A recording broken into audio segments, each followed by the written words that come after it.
ಇವತ್ತು ತಾವೆಲ್ಲ ನೋಡ್ತಾ ಇದ್ರಿ, ಕಾಂಗ್ರೆಸ್ ಸರ್ಕಾರ ಅಧಿಕಾರಕ್ಕೆ ಬಂದ ನಂತರ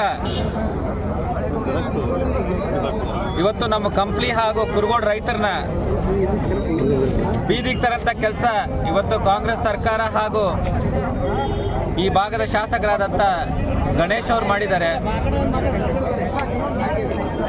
ಯಾಕಂದ್ರೆ ಇವತ್ತು ಸುಮಾರು 93-94 TMC ಡ್ಯಾಮಲ್ಲಿ ನೀರಿದ್ರೆ ಕೂಡ ಪ್ರತಿನಿತ್ಯ 1.5 2 TMC ಇನ್ಫ್ಲೋ ಇದೆ.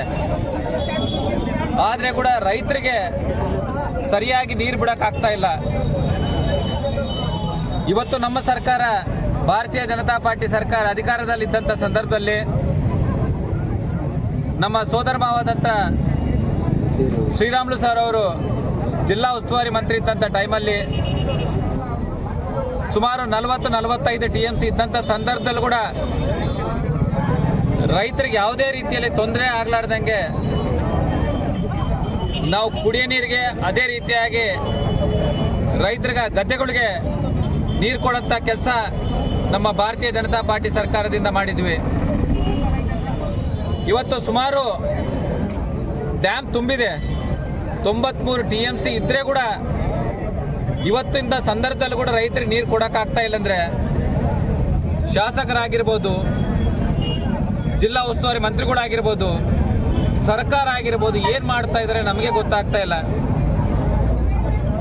ಇವತ್ತು ಅದೇ ರೀತಿಯಲ್ಲಿ ಗಣೇಶ್ ಅವರು ಮಂತ್ರಿ ಸ್ಥಾನ ಬೇಕಂದ್ರೆ ಸುಮಾರು 3 ತಿಂಗಳು ಬೆಂಗಳೂರಲ್ಲಿ ಟಿಕಾನ ಹಾಕಿದ್ರು, ಮಂತ್ರಿ ಬೇಕು, ಮಂತ್ರಿ ಬೇಕು, ಮಂತ್ರಿ ಬೇಕು. ಆದರೆ ಇವತ್ತು ರೈತರು ಎಣ್ಣೆ ಕುಡಿಯೋಂಥ ಪರಿಸ್ಥಿತಿ ಬಂದಿದೆ, ರೈತರ ಆತ್ಮಹತ್ಯೆ ಮಾಡ್ಕೊಳ್ಳೋಂಥ ಪರಿಸ್ಥಿತಿ ಬಂದಿದೆ. ರೈತರ ಸಮಸ್ಯೆ ಕೇಳಲಾರ್ದಂಗೆ ಬೆಂಗಳೂರಲ್ಲಿ ಅಧಿವೇಶನದಲ್ಲಿ ಕೂತಿದ್ದಾರೆ. ಅಧಿವೇಶನಕ್ಕೆ ಹೋಗಕ್ಕೆ ನಾವೇನು ಬೇಡ ಅನ್ನಲ್ಲ, ಅಧಿವೇಶನಕ್ಕೆ ಅಟೆಂಡ್ ಆಗ್ರಿ. ಮೊದಲನೇದಾಗಿ ರೈತರ ಸಮಸ್ಯೆ ಬಗೆಹರಿಸಿ ಅಧಿವೇಶನ ಅಟೆಂಡ್ ಆಗ್ರಿ. ಇವತ್ತು ನಿಮ್ಮ ಸರ್ಕಾರ ಇದೆ, ನಿಮ್ಮ ಮಂತ್ರಿಗಳಿದ್ದಾರೆ, ನಿಮ್ಮ ಸಂಸದರಿದ್ದಾರೆ, ನೀವು ಶಾಸಕರಾಗಿದ್ದೀರಿ, ಎಲ್ಲ ಒಟ್ಟಾರೆ ಎಲ್ಲ ಕಾಂಗ್ರೆಸ್ ಇದೆ. ಆದರೆ ರೈತರಿಗೆ ಯಾವ ರೀತಿ ಯಾಕೆ ಹಿಂಗೆ ಸಮಸ್ಯೆ ಕೊಡೋಂಥ ಕೆಲಸ ತಾವು ಮಾಡ್ತಾ ಇದ್ದೀರಿ?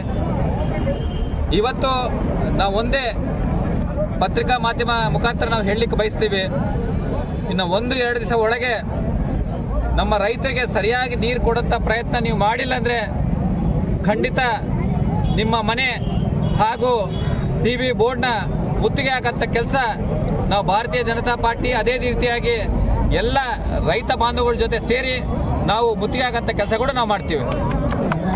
ಅದೇ ರೀ, ಇವ್ರಿಗೆ ಪ್ರಾಪರ್ ಆಗಿ ಪ್ಲಾನಿಂಗ್ ಇಲ್ಲ. ನೀವು ನೋಡಿರ್ಬೋದು, ಸುಮಾರು 10-15 ದಿವಸ ಕೆಳಗಿಂದ ನೀರು ಬಿಡ್ಬೋದಾಗಿತ್ತು. ಇನ್ಫ್ಲೋ 10-15 ದಿವಸದಿಂದ ಕಂಟಿನ್ಯೂಸ್ ಆಗಿ 1.5 TMC ನೀರು ಇನ್ಫ್ಲೋ ಇದೆ. ಆದರೆ ಕೂಡ 70 TMC ಇರೋಂಥ ಟೈಮಲ್ಲಿ ಡೈರೆಕ್ಟ್ ಒಂದು ಮೀಟಿಂಗ್ ಮಾಡಿ ಹೇಳ್ತಾರೆ, ಈ ಸಾರಿ ಬೆಳೆಗೆ ನೀರು ಕೊಡೋಕ್ಕಾಗಲ್ಲ, ಕುಡಿಯೋ ನೀರು ಕೊಡ್ತೀವಿ ಅಂತಾರೆ. ಯಾಕ್ರಿ 70 TMC ಅಲ್ಲ 50 TMC ಇದ್ದಂಥ ಟೈಮಲ್ಲಿ ಭಾರತೀಯ ಜನತಾ ಪಾರ್ಟಿಯವರು ಕುಡಿಯೋ ನೀರಿಗೆ ಹಾಗೂ ರೈತರಿಗೆ ನೀರು ಕೊಟ್ಟಿದ್ದಾರೆ. 73 TMC ಇದ್ದಂಥ ಟೈಮಲ್ಲಿ ಯಾಕೆ ಕೊಡೋಕ್ಕಾಗಿಲ್ಲ? ಇವತ್ತು ಅವರು 10 ದಿವಸ ಕೆಳಗೆ 15 ದಿವಸ ಕೆಳಗೆ ಕೊಟ್ಟಿದ್ರೆ ಈ ಪರಿಸ್ಥಿತಿ ಬರ್ತಿದ್ದಿಲ್ಲಲ್ಲ. ಯಾರು ಧ್ವನಿ ಎತ್ತವ್ರಿಲ್ಲ. ICC ಮೀಟಿಂಗ್ ಕೇವಲ ಕಾಟಾಚಾರಕ್ಕೆ ಮಾಡ್ತಾ ಇದ್ರೆ ಬಿಟ್ಟರೆ ಬೇರೆ ಯಾವುದಕ್ಕೂ ಮಾಡ್ತಾ ಇಲ್ಲ. ರೈತರಿಗೆ ಎಂಥ ಪರಿಸ್ಥಿತಿ ಬಂದಿದೆ, ಇವತ್ತು ಬೀದಿಗಳು ಇಳಿದು ಹೋರಾಟ ಮಾಡೋಂಥ ಪರಿಸ್ಥಿತಿ ಬಂದಿದೆ. ಇವತ್ತು ನಾವು ಎಚ್ಚರಿಕೆ ಕೊಡ್ತಾ ಇದ್ದೀವಿ, ಇದ್ರ ಮುಖಾಂತರ ಸರ್ಕಾರಕ್ಕೆ ಎಚ್ಚರಿಕೆ ಕೊಡ್ತಾ ಇದ್ದೀವಿ, ಶಾಸಕರಿಗೆ ಎಚ್ಚರಿಕೆ ಕೊಡ್ತಾ ಇದ್ದೀವಿ. ದಯವಿಟ್ಟು ತಾವು ಎಲ್ಲ ತಮ್ಮ ರಾಜಕೀಯ ಬಗಲಿಗಿಟ್ಟು ರೈತರಿಗೆ ನ್ಯಾಯ ಮಾಡೋಂಥ ಕೆಲಸ ಮಾಡಿರಿ.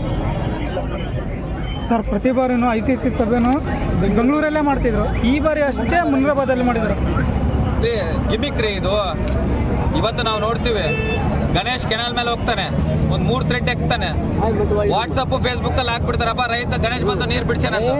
ಬಟ್ ಯಾರ ರೈತರಿಗೆ ಯಾವ ಹೊಲಕ್ಕೆ ನೀರು ಮುಟ್ಟಿದೆ ಅನ್ನೋದು ರೈತರು ಒಂದು ಸಾರಿ ಅರ್ಥ ಮಾಡ್ಕೋಬೇಕಾಗಿದೆ. ಎಲ್ಲಿ ನೀರು ಮುಟ್ಟಿದೆನಾ ಇಲ್ಲ, ಅದು ಸುಮ್ಮನೆ ಒಂದು 2-3 ಥ್ರೆಡ್ಡಿಂಗ್ ತಿರುತ್ತದು, ಅದು ಹೋಗಿದ ನಂತರ ಪಾಪ ರೈತರು ಇನ್ನೂ 5-6 ಥ್ರೆಡ್ ಕೆಳಗೆ ಇಳಿಸ್ಬಿಡ್ತಾರೆ. ಬರೀ ಫೇಸ್ಬುಕ್ಗೆ, ವಾಟ್ಸಪ್ಗೆ, ಟ್ವಿಟರ್ಗೆ, ಫೋಟೋಗೆ ಸೀಮಿತ ಆಗಿದ್ರೆ ಬಿಟ್ಟರೆ ಯಾವೊಬ್ಬ ರೈತರಿಗೆ ಸರಿಯಾಗಿ ನೀರು ಮುಟ್ಸೋಂಥ ಕೆಲಸ ಆಗಿಲ್ಲ. ಏನಂದರೆ ಬರೀ ಫೇಸ್ಬುಕ್ಕಲ್ಲಿ ಹಾಕ್ಬಿಡ್ತಾರೆ. ಇವತ್ತು ಹೋಗಿ ಗಣೇಶ್ ಹೋಗಿ ಅಲ್ಲಿ ನೀರು ಬಿಡಿಸ್ಬಿಟ್ಟು ಆ ಕೆನಾಲ್ ಮೇಲೆ, ಆ ತೂಮ್ ಮೇಲೆ ಹೋಗಿ ನೀರು ಬಿಡ್ಸಾನೆ.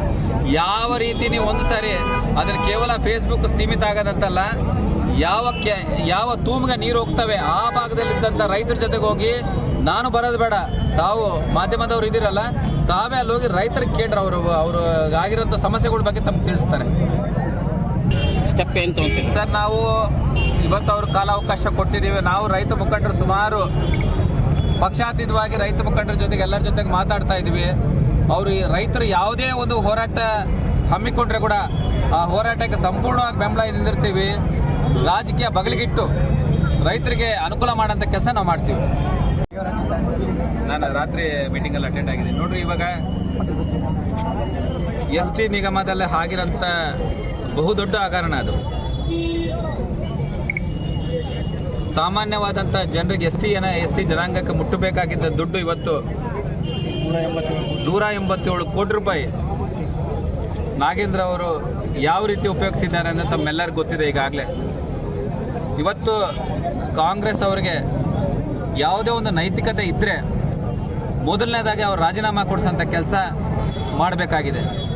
ಯಾಕಂದರೆ ಇವತ್ತು ನಮ್ಮ BJP ಸರ್ಕಾರದಲ್ಲಿದ್ದಂಥ ಸಂದರ್ಭದಲ್ಲಿ ಇವತ್ತು ST ಸಮಾಜಕ್ಕೆ ಸರ್ಕಾರ ರಜೆ ಘೋಷಣೆ ಮಾಡಿರೋದು ಸನ್ಮಾನ್ಯ BS ಯಡಿಯೂರಪ್ಪನವರು. 3% ಇದ್ದಂಥ ರಿಸರ್ವೇಷನ್ 7.5% ಮಾಡಿದಂಥ ಸರ್ಕಾರ ಇವತ್ತು ಭಾರತೀಯ ಜನತಾ ಪಾರ್ಟಿ ಸರ್ಕಾರ, BJP ಸರ್ಕಾರ, ಶ್ರೀರಾಮುಲು ಸರ್ ಅವ್ರ ನೇತೃತ್ವದಲ್ಲಿ. ಇವತ್ತು ನೋಡಿ, ಕಾಂಗ್ರೆಸ್ ಅವ್ರ ಧೈರ್ಯ ಏನಂದರೆ, ಎಷ್ಟೇ ದೊಡ್ಡ ಹಗರಣ ಮಾಡಿದ್ರೆ ಕೂಡ ನಮ್ಮನ್ನು ಯಾರು ಕೇಳೋರು ಇದ್ದಾರೆ ಅನ್ನೋದು ಅವರ ಒಂದು ಧೈರ್ಯ. ಇವತ್ತು 187 ಕೋಟಿ ಇವತ್ತು ನಮ್ಮ ಭಾಗದಲ್ಲಿ ಸುಮಾರು ಮಂದಿ SC ಜನಾಂಗದವರು ಇದ್ದಾರೆ. ಇವತ್ತು ಸ್ಕಾಲರ್ಶಿಪ್ ನಿಂತ್ಬಿಟ್ಟಿದೆ, ಗಂಗಾ ಕಲ್ಯಾಣ ಬೋರ್ಗಳು ಬರ್ತಾ ಇಲ್ಲ, ಇವತ್ತು ಮನೆಗಳು ಕೊಡ್ತಾ ಇಲ್ಲ. ಇವತ್ತು ಎಲ್ಲಿದ್ರೆ ಕೂಡ ವಿಶೇಷವಾಗಿ ದಲಿತ ಸಮಾಜವರಿಗೆ ಬಹಳಷ್ಟು ಅನ್ಯಾಯ ಆಗ್ತಾ ಇದೆ. ಇವತ್ತು ಅಭಿವೃದ್ಧಿ ಇಲ್ಲ. ಇವತ್ತು ನಾವು ಒಂದೇ ತೀರ್ಮಾನ ಮಾಡಿದ್ದೀವಿ, ಭಾರತೀಯ ಜನತಾ ಪಾರ್ಟಿಯವರು ಒಂದೇ ತೀರ್ಮಾನ ಮಾಡಿದ್ದೀವಿ. ಶ್ರೀರಾಮುಲು ಸರ್ ಅವರ ನೇತೃತ್ವದಲ್ಲಿ ಅವ್ರು ಏನೇ ಒಂದು ತೀರ್ಮಾನ ತಗೊಂಡ್ರೆ ಕೂಡ ನಾವು ಬದ್ಧರಾಗಿದ್ದು ಮುಂದಿನ ಹೋರಾಟ ತೀವ್ರವಾಗಿ ಮಾಡ್ತೀವಿ ಅಂತ ಹೇಳೋಕ್ಕೆ ನಾನು ಬಯಸ್ತೀನಿ.